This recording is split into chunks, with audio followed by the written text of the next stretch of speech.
Did you know that only 15% of private industry workers had access to a pension plan, according to a 2023 study by the National Institute of Retirement Security? This makes it as important as ever to fully understand your retirement options when it comes to your investment plan.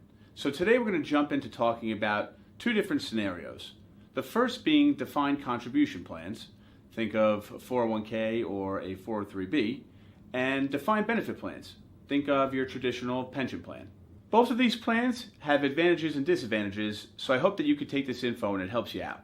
First, let's start with defined contribution plans. Again, also known as your typical 401k or 403b, where the employee decides how much they want to contribute on an annual basis within the limitations, and they typically get to pick their own investment options. In my opinion, I find one of the biggest advantages of the defined contribution or 401k/403b over the defined benefit pension is that you have more flexibility in certain circumstances. Generally speaking, you get to pick your investment options within the plan's investment lineup. In addition, there are multiple instances of withdrawals, whether it's taking a loan or an in-service distribution. Lastly, you have the freedom and flexibility typically to move that 401k or 403b defined contribution plan with you if you decide to change jobs. You actually have a couple of different options. Not only can you take it with you and potentially move to your new employer retirement plan, you can also roll the money into an IRA, you can leave the money in the plan if it permits, and you can even take a withdrawal. Another potential positive of the defined contribution plan that we see becoming more popular as pension plan administration has declined is that employers are starting to include matches or discretionary contributions towards your investment account for you.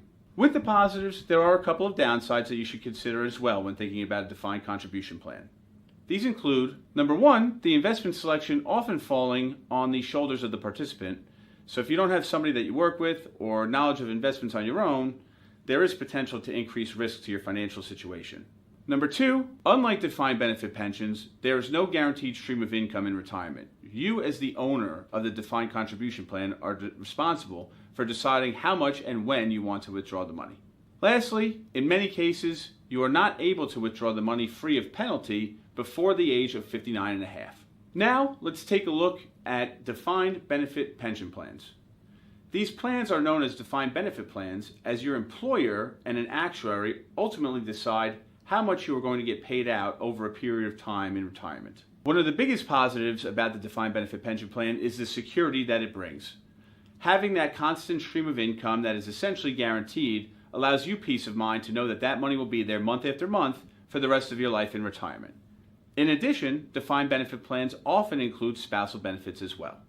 Another positive here is that as far as the investment selection is concerned, the plan is completely run by the employer, so that is nothing that you have to worry about as the employee.